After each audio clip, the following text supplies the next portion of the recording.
Bonsoir à toutes, bonsoir à tous. Avant de commencer, je tiens personnellement à remercier Madame Gimé d'être présente ici ce soir. Et je voudrais remercier également Monsieur le maire, Monsieur Gardiol d'être présent ce soir. L'objectif de la réunion ce soir, c'est de vous présenter le fruit de notre long travail, de plusieurs mois de réflexion, d'analyse et de cogitation. Nous nous sommes appuyés notamment sur vos apports, sur notre blog, car nous avions fait le choix, oui, nous, de créer un blog pour pouvoir avoir vos avis, vos remarques et toute proposition qui pourrait paraître utile pour la construction de notre programme.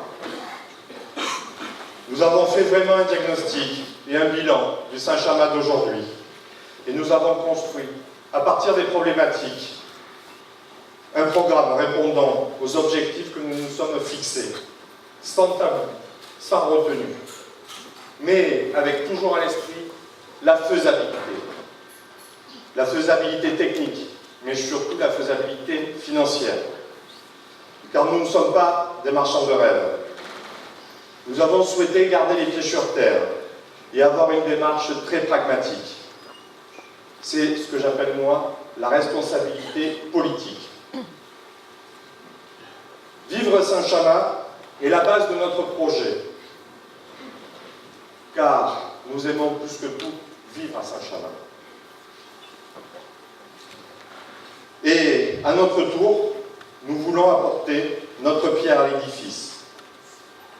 Nous avons décliné le concept du vivre à Saint-Chamas en 3 grands axes, regroupant chacun différents thèmes de notre programme.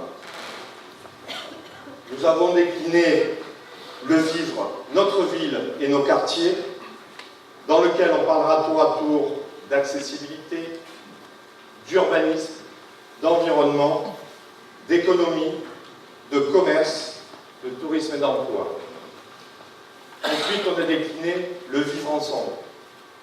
Le vivre ensemble, où on traitera de la petite enfance, de l'éducation, de la jeunesse, des solidarités et de la sécurité pour vivre ensemble dans la sérénité. Ensuite, on a décliné le vivre notre temps libre. Vivre notre temps libre car on fait du sport, on a des loisirs et il faut qu'on développe la culture, qu'on valorise le patrimoine, qu'on mette en avant nos traditions et qu'on revalorise, qu'on redonne une dynamique à nos festivités. Pour mener à bien ce projet, je me suis entouré d'une équipe ouverte. Des personnes qui ont su mettre leur étiquette de côté pour servir le collectif et se mettre au service de notre projet. Constituer une liste, c'est avant tout réunir des compétences et surtout réunir des personnes qui partagent les mêmes valeurs. On est amené à faire des choix que j'assume pleinement. On est amené à refuser des personnes, malheureusement. Bon, parfois on les retrouve sur d'autres listes adverses. On me définit aussi comme l'équipe sortante. Je tiens à préciser qu'il y en a à ceux qui en font leur fonds de commerce et qui se complaisent à répéter à tout bout de champ que je suis l'équipe sortante. Je tiens à leur préciser simplement que moins de 30% des personnes qui composent ma liste sont des élus de la liste actuelle. J'ai sollicité effectivement 8 personnes de la liste de M. Gimé, 8 personnes pour leurs compétences. Et je suis allé chercher d'autres compétences, des expériences ailleurs, dans la société civile, dans le monde de l'entreprise, et je suis même allé les chercher dans l'opposition. C'est en ce sens que je parle d'équipe ouverte et renouvelée. À la différence des autres, nous ne critiquerons jamais ce qui a été fait auparavant par les différents maires. Comme à contrario, nous ne récupérerons pas à notre profit ce qui a été fait et bien fait. Nous voulons juste écrire une nouvelle page, une nouvelle page de l'histoire de Saint-Chamond. Nous avons défini, sur la base de notre programme, un certain nombre de délégations. Je vais vous présenter les différentes délégations ainsi que les personnes à qui je compte confier ces futures délégations. Comme la loi nous le permet, nous aurons 8 adjoints, mais j'aurai aussi un certain nombre de conseillers municipaux que l'on appelle conseillers municipaux délégués et qui auront une mission bien définie. J'aurai à côté de moi Catherine Bricou qui s'occupera de la jeunesse, des sports, du personnel et des finances. Avec un adjoint, avec un conseiller municipal délégué, M. Pascal Eberhard, qui s'occupera, lui, particulièrement de tout ce qui touche au sport.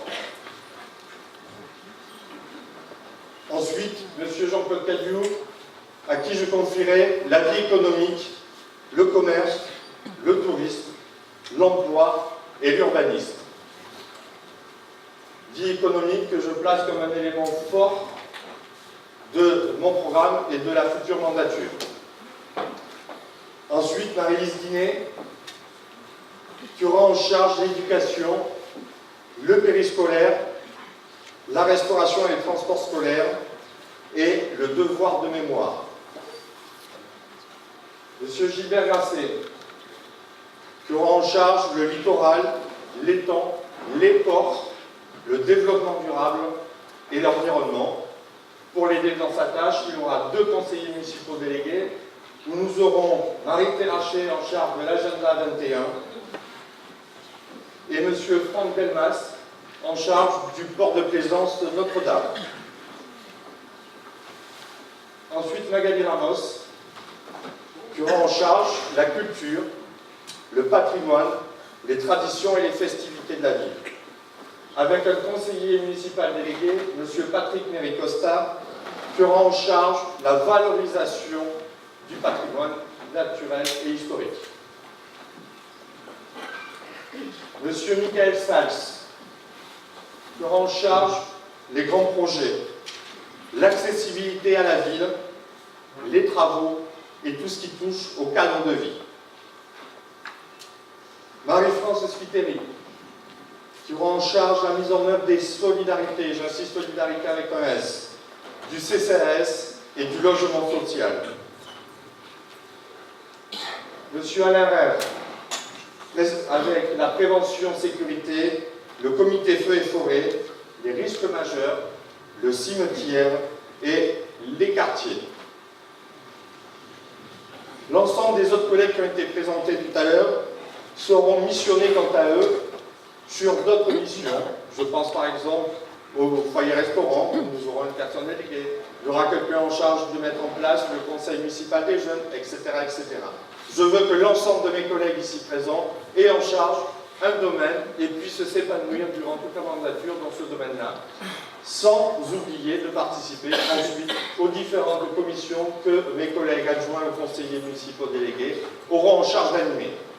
Pour ce faire, je fixerai à chacun des orientations, des objectifs, en quelques mots, une feuille de route. Je veux que l'action publique, l'action de l'ensemble de mes élus, puisse être évaluée. Pour pouvoir atteindre les objectifs, les élus s'appuieront sur des commissions municipales et sur l'ensemble des services municipaux.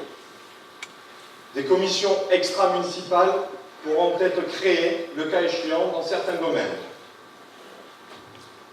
Ensuite, pour avoir un regard plus extérieur, car je pense que, comme vous le savez, nous aurons le nez dans le guidon en permanence et au moins durant les premières années, nous mettrons en place et surtout animerons un conseil municipal des jeunes, un conseil des sages et un comité économique local.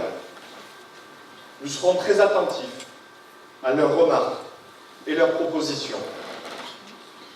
Je dis toujours, celui qui a cessé de vouloir s'améliorer a cessé d'être bon. La concertation devra être mise en œuvre avec vous, mes chers concitoyens, à travers chaque projet.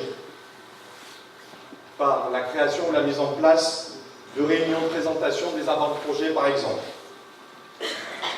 Je serai le chef d'orchestre et je serai surtout très vigilant au bon fonctionnement des différentes commissions et à la recherche de la concertation.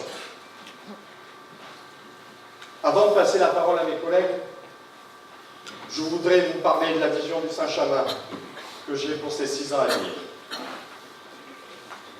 En 2020, notre commune aura su se mettre en avant et aura su fructifier son identité maritime, facilitant le développement d'activités nautiques, touristiques et commerciales.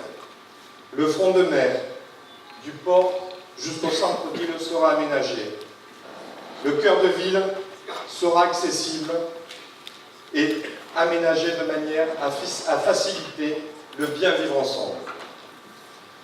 Les quartiers, quant à eux, seront reliés aux équipements et les déplacements en mode doux seront privilégiés. Les espaces naturels et notre patrimoine historique seront mis en valeur.